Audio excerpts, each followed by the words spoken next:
अस्सलामुअलैकुम नाज़रीन किराम, एक नए वीलॉग के साथ हाज़िर खिदमत हैं और हस्ब साबिक सीनियर सहाफ़ी हैं, तज्ज़िया निगार हैं और सुप्रीम कोर्ट को कवर करते हैं। जनाब अख्तर सिद्दीकी साहब हमारे साथ मौजूद हैं। नाज़रीन किराम, इनसे हम जानने की कोशिश करेंगे कि सहाफ़ियों के हवाले से एक अहम केस की समाअत हुई है आज सुप्रीम कोर्ट के अंदर। कहा यह जा रहा था कि सहाफ़त पर एक कदगन लगाई जा रही है।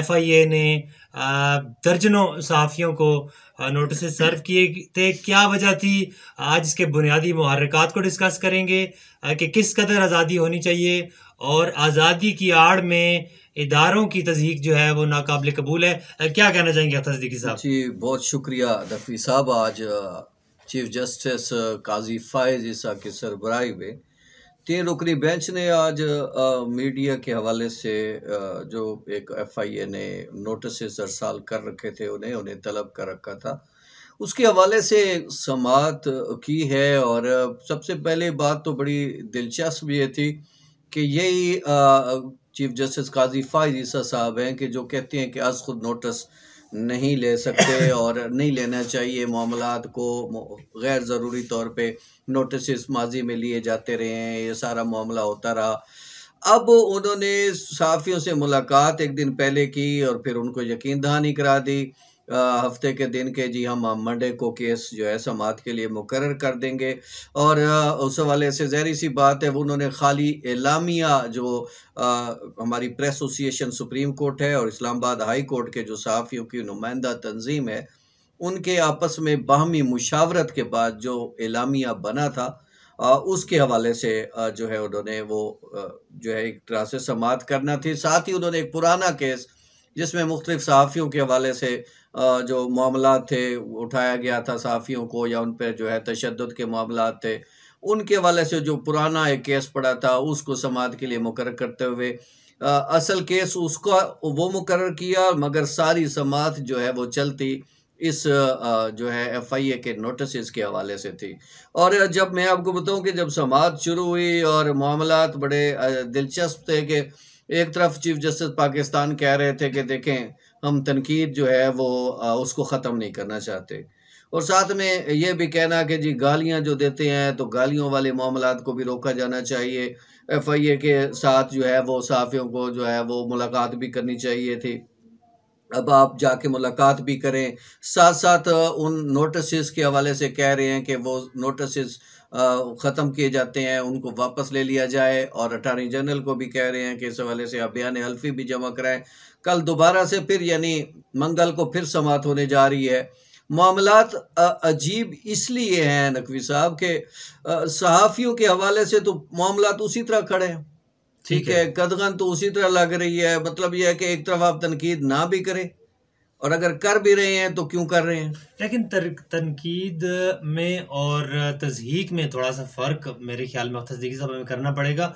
और फिर जब आप इदारों के साथ एक दुश्मनी को मोल लेते हैं और आप माउथ पीस बन जाते हैं किसी स्टेक होल्डर के, तो ये मेरे ख्याल में सहाफ़ी को अनप्रिडिक्टेबल होना चाहिए। क्या कहना चाहिए? जस्टिस मुसरत हिलाली ने कुछ अहम चीज़ों की तरफ जो है तवज्जो मबजूल कराई है। अच्छा, मैं समझता हूँ कि वो अपने देखने वालों को और सुनने वालों को ज़रूर बतानी चाहिए।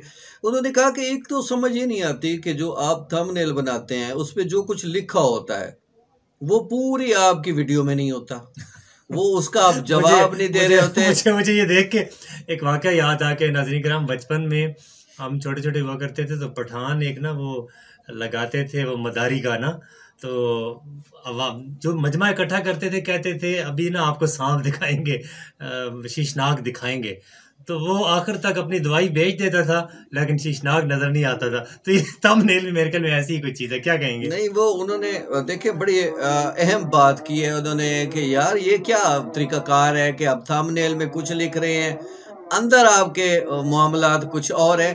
असल में नकवी साहब एक बड़ी इम्पॉर्टेंट बात यह है कि आया ये जो नोटिस था या जिस पे आज समाअत हुई है, तो बात तो 2 तरह की थी कि आया जो सुप्रीम कोर्ट सहाफ़ी हैं हमें उनका दिफा करना है या जो ज़ाती तौर पर जिन्होंने अपने यूट्यूब चैनल्स बना रखे हैं और वो किसी एजेंडे के तहत काम कर रहे हैं या अपनी कोई ज़ाती पसंद नापसंद पे काम कर रहे हैं, और वो मेरिट को छोड़ के जो है किसी और जाविये से बात कर रहे हैं, वो किसी पे कीचड़ उछाल रहे हैं या किसी की मुखालफत कर रहे हैं या इदारों के ख़िलाफ़ वो कुछ कह रहे हैं, तो हमें दिफा किसका करना है?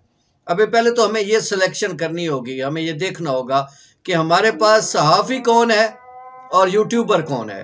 अगर यूट्यूबर है तो वो सहाफ़ी है, तो भी देखना तो पड़ेगा कि उसकी अपनी ज़ाती तरजीहात क्या है, वो खुद किस तरफ जा रहा है, उसकी सारी जितनी भी बात है वो करना क्या चाहता है, कहना क्या चाहता है। इसमें मैं आपको एक मिसाल देना चाहूँगा अख्तर सिद्दीकी साहब, आप देख रहे हैं कि इस वक्त गिलगित बल्तिस्तान में भी एहतजाज हो रहे हैं और बलूचिस्तान में भी एहतजाज हो रहे हैं, लेकिन इन एहतजाजात को चंद यूट्यूबर्स एक ख़ास रंग देते हैं, रियासत के ख़िलाफ़ इस्तेमाल करते हैं। ये जो कैंपेन है, ये जो रियासत के ख़िलाफ़ इस्तेमाल करने का बयानिया है, ये मुल्क दुश्मन अनासर का तो हो सकता है, किसी पाकिस्तानी का नहीं हो सकता। तो मेरे ख्याल में ये हमारी रेड लाइंस हैं जिन्हें हमें क्रॉस नहीं करना चाहिए।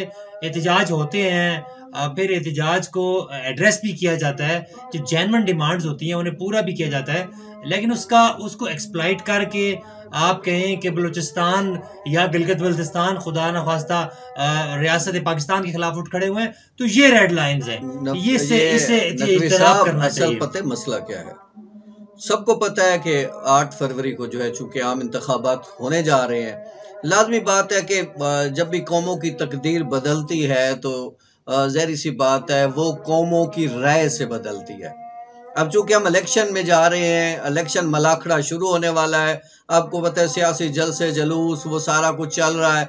अब जो ज़ाहिर बात है जो मुल्क दुश्मन अनासिर होते हैं, जो मुल्क के ख़िलाफ़ लोग खड़े होते हैं, वो हमेशा वो अपना एक किरदार लाजमी अदा करते हैं कि किसी न किसी तरीके से इन इलेक्शंस को मुतनाज़ा बनाया जाए, किसी न किसी तरीके से ये जो आने वाली हुकूमत है या लोगों का चुनाव है, जो लोग चुनेंगे, लोग इंतखाब करेंगे, उस पे जो है ना किसी किस्म का ऐसा कोई वसवसे उनके अंदर ऐसी कोई चीज़ें पैदा कर दी जाएं कि लोग जो है ये समझने पे मजबूर हो जाएं कि ये तो सारा इंतखाब ही गलत हो गया। देखें, शुरू में मैं देख रहा था कि पीटीआई के बहुत सारे लोगों को नायल किया जा रहा था और उसने बहरहाल गलत फैसले भी दिए, उन्होंने रोका भी सही, आगे आने भी नहीं दिया। ये मानी अपनी बात अपनी जगह ठीक है, लेकिन जहाँ मैं अदालतों का रोल देखता हूँ, अब हाई कोर्ट देख लें, उन्होंने कितने लोगों को रिलीफ दिया, कितनी आसानियां दी, कितना सब कुछ किया। आज और कल और पिछले 3 दिन 4 दिन देख लें,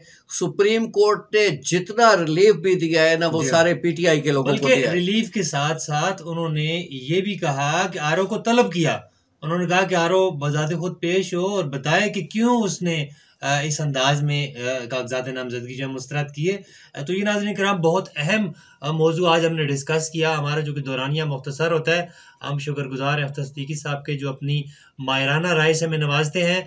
ज़रूरत इस अम्र की है कि इस वतन के लिए एक दूसरे को बर्दाश्त किया जाए और इस वतन के लिए काम किया जाए और वतन के जो दुश्मन हैं उनका आलाकार बनने से इज्तनाब किया जाए। चूँकि आप जब इदारों पर बेजा तनकीद करेंगे उससे ये होगा कि इदारे कमज़ोर होते चले जाएंगे और आखिरकार हम देखते हैं कि रियासत कमज़ोर होना साहब। सिर्फ एक पैगाम मैं भी देना चाहूँगा। देखिए 8 फरवरी करीब है, अगर आपको कोई गिला है, किसी से कोई शिकवा है, तो निकले ना, अपना वोट कास्ट करें, अपना कीमती वोट दे। जी बिल्कुल। आप जिसको चाहते हैं चुने ना।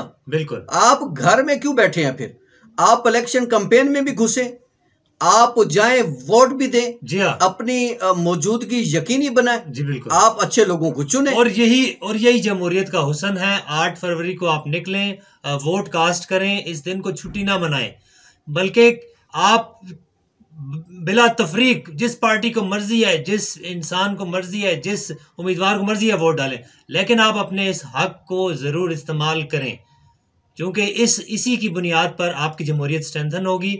एक नए वीलॉग के साथ फिर हाजिर खिदमत होंगे। अब तक के लिए इतना ही। अल्लाह निगहबान।